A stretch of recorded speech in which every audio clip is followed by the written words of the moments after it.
Kenteluga. Today I am going to discuss a new topic. New topic means about angles itself. Already one video was uploaded there about angles. So today also we will learn some more about angles, more types of angles. Okay. So first next type is complementary angles. Complementary angles. When the sum of the measures of two angles is 90 degree, we call the angles are complementary angles. Those types of angles are called complementary angles. What is? If the sum of the measures of two angles 90 degree, then we call them as complementary angles. Okay. Whenever two angles are complementary, each angle is said to be the complement of the other. Whenever two angles are complementary, each angle is said to be the complement of the other. That means 20 plus 70 gives 90. So 20 and 70 are considered as complementary angles. And whenever, that means if 20 and 70 are complementary angles, then we can say that 20 is the complement of 70 and 70 is the complement of 20. Clear? 20 is the complement of 70 and vice versa, or else 70 is the complement of 20. That is what is meant by, or what is the mean, that is the meaning. That is what is the meaning of this statement. That is, whenever two angles are complementary, each angle is said to be the complement of the other. So complementary angles means when the sum of the measures of two angles is 90 degree, the angles are called complementary angles. Now we can discuss how to find the complement of a given angle. For example, here one angle is given, its measure is 45. We want to find the measure of its complement. So how? What we want to do? We want just subtract the given angle from 90. Just subtract the given angle from 90. That is why, since sum of two angles is equal to 90. That is what is meant by complementary angle, no? So in order to find the complement of one angle given, what you want to do is just subtract the given angle from 90 degree. So here the given angle is 45 degree. So 90 minus 45, which is 45 itself. So 45 degree is the complement of the given angle. That is given 45 degree. Okay, this is the way. Let us consider one more. Let the given angle be 68. Then its complement is what we want to do. We want to subtract this 68 degree from 90 degree. So 90 degree minus 68 degree, which is equal to 22 degree. So the complement of 68 degree is 22 degree. This is the way. In order to find the complement of given angle, what we want to do, just subtract it from 90 degree. So from this we can understand that two acute angle will always be complementary angles. Two acute angles, sum of two acute angles. We already know what is meant by acute angle.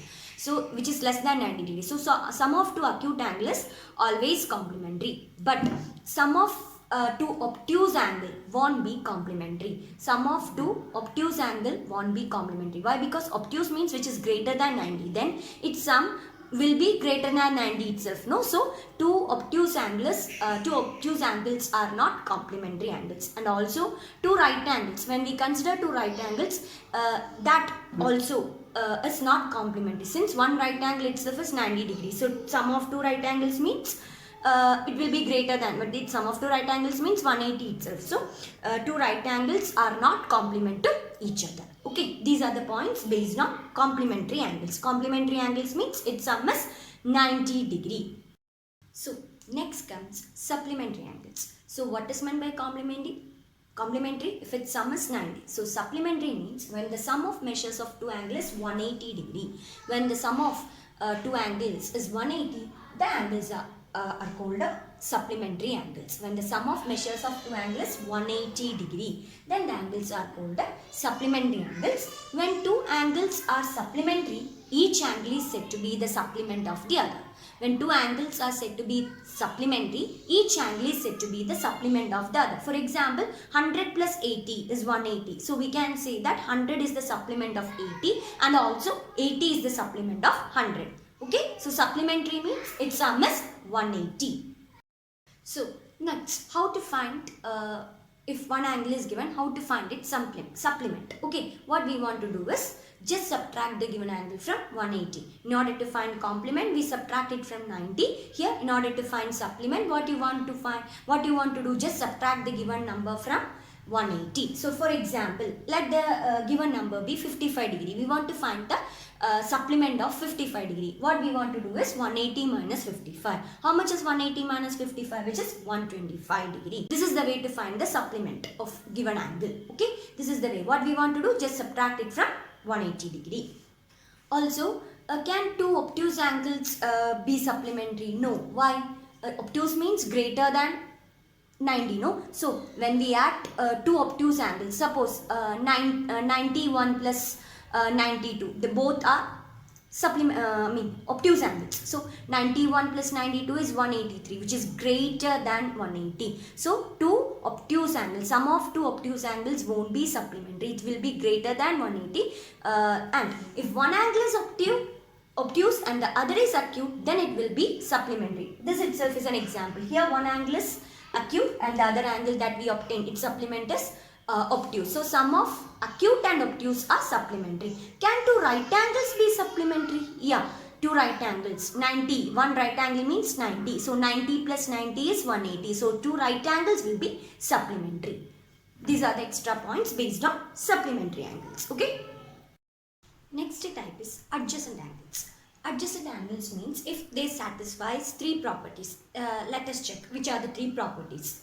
If they have a common vertex, they have a common arm, and non-common arms are on either side of common arm. You already know an angle contains arms and all, vertex and all, two arms and one vertex. So the same way, adjacent angles means angles if two angles satisfy these conditions. That means two angles means pair of angles. Pair of angles satisfy these three conditions. Then we say that those angles are adjacent angles. Which are the conditions? If they have a common vertex, if they have a common arm, and the non-common arms are on either side of common arms. So, common arm. I will explain with the figure. Let us consider the example. Here can you see two figures? Here the angle formed are AOB and BOC. This is an example for angle AOB and angle BOC are example for adjacent angles. Why? Because it must satisfy three conditions. No, have a common vertex. Yeah, the common vertex is O, and must have a common arm. Yeah, common arm is also there. OB is the common arm, and the non-common arms. Non-common arms means OA and OC, which lies on either side of this OB itself, either side of common arm. So this is an example for adjacent angles. Let us consider. Here the angles considered are angle AOB and AOC. This is actually not adjacent angle. Why? Because just looking at we will clearly, by just looking at that figure, you will make a mistake that it can be considered as a adjacent angle. Just look at the name. Here the common arm is OA. Here the common arm is OA. And common vertex is also there, which is O. Common arm is OA, but the non-common arms does not lies on either side. That non-common arms lies on the same side of OA. That is the reason this is not considered as an adjacent angle. Understood? This pair is not considered as an adjacent angle. So adjacent angle means must have a common vertex, common arm, and the non-common arm must lie on either side. Next is linear pair. Linear pair is a pair of adjacent angles. We already know what is an adjacent angle. So linear pair is a pair of adjacent angles, and there is a peculiarity whose non-common arm or non-common sides are opposite rays. That means their non-common arms form a straight line. Clear? Adjacent angles whose non-common arms form a straight line, then we call that angles as linear pair, and also straight lines. So angle in a line is 180 degrees. So the angles in a linear pair are supplementary. Some of those angles will be 180. So the non-common arms form a straight line. That is actually what is meant by linear pair. Linear pair means it's a pair of adjacent angle itself. In that adjacent angle, if that non-common arms forms a straight line, then we call that as linear pair, and just note it down, linear pairs are supplementary. This is a linear pair. Here the angle formed are AOB and BOC. That common arm is OB and common vertex is O. The non-common arms forms a straight line. So this is a adjacent pair of adjacent angles also, since non-common arms lies on either side of this common arm also, and if that non-common arm form a straight line, then it will become a linear pair. Okay. Next is about intersecting lines. When two lines L and M intersect, the meeting point, that meeting point is what we call as point of intersection. You can see here the line L and line M intersects at O. So O is called the point of intersection. When two lines meet, you can see four angles are formed. Those types of angles are called the vertically opposite angles. Vertically opposite angles. Here the line AB and CD intersect O. So you can see four angles formed there. Let it be 1, 2, 3 and 4. Consider the pairs 1, angle 1 and angle 3. They are vertically opposite. They lies opposite. No? So they are called vertically opposite. And another pair angle 2 and angle 4. Or else AOC and BOD. AOD and BOC are vertically opposite angles, and also the vertical angles are equal. The vertical angles so formed are equal. That is, the measure of angle 1 is equal to measure of angle 3, and measure of angle 4 and measure of angle 2 is also equal. So when two lines intersect, the angles so formed there are called the vertically opposite angles. Next is a transversal. A transversal is a line that intersects two or more lines at distinct points. A transversal is a line that intersects two or more lines at distinct points. That is what is meant by transversal. I will show you with an example.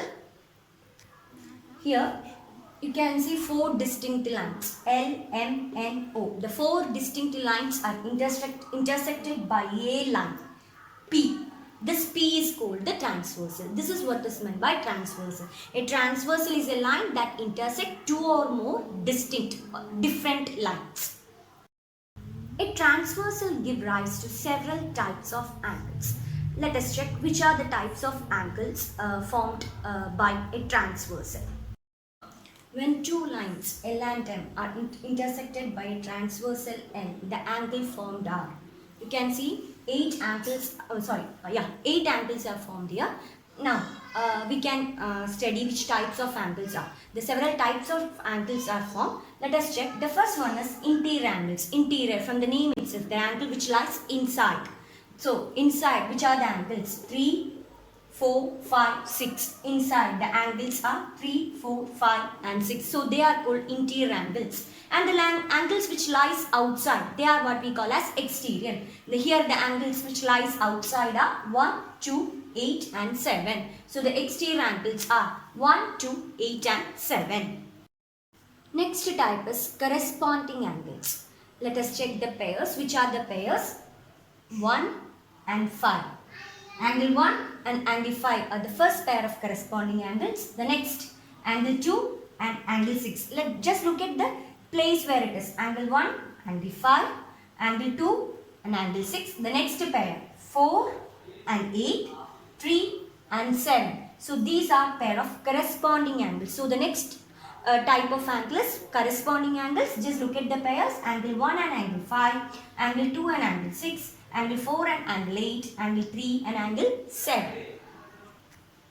Next type is alternate interior and alternate exterior angles. Alternate, by that word itself. Pairs of alternate interior. Interior opposite angles. That is angle 4 and angle 6. First pair, and the next pair is angle 3 and angle 5. Next, alternate exterior. Exterior alternate. That is angle 1 and angle 7, angle 2 and angle 8. So next type is alternate interior angles and alternate exterior angles. Alternate, by that word alternate. Angle 4 and angle 6, angle 3 and angle 5, angle 1 and angle 7, angle 2 and angle 8. Next, pairs of co-interior angles. Co-interior, interior, inside. That means angles lies on the same side of the transversal. Angles, interior angles lies on the same side of the transversal. So the interior angles, we discussed which are the interior angles. 3, 4, 5 and 6 are the interior angles. So co-interior, that means angles which lies on the same side of the transversal. Here 4 and 5 which lies on the same side of the transversal, and the next is 3 and 6. So the pairs of co-interior angles are angle 4 and angle 5 and angle 3 and angle 6. You can easily remember these results if you can look for relevant shapes. The F shape stands for the corresponding letters. Here, in these figures, you can see the F. That F shape corresponds to corresponding angles. Okay, that F shape stands for corresponding angles. So just look at the figure. Can you form any F shape there? Then just that F shape stands for corresponding angles. Likewise, here you can see a Z shape. This Z shape stands for alternate angles. The Z shape stands for alternate angles. So when a transversal intersect two distinct lines, we get these types of angles: the interior angles, exterior angles, corresponding angles, alternate angles, and co-interior angles. You all know parallel lines, isn't it? When we say that two lines are parallel, if they do not intersect, there will be the equal distance between the two lines. Such types of lines are called parallel lines. We can, in our nature itself, we can see, just look around us, you will see parallel lines. So parallel lines means lines which do not intersect. That is what is meant by parallel lines. So when a transversal intersect parallel lines, we will get interesting relationships. Which are the relationships that we can check? What all things we will get? That means we already studied when a transversal intersect two distinct lines, several types of angles are formed. So when a transversal intersect a parallel lines, those angles, no, there is a relationship between the angles. The pair of corresponding angles will be equal.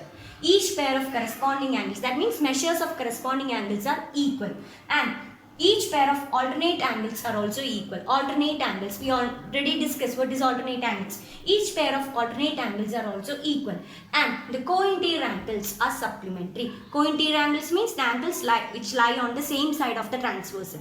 It will be supplementary. Supplementary means the sum will be 180. So when a transversal intersect parallel lines, these are the relationships that we get.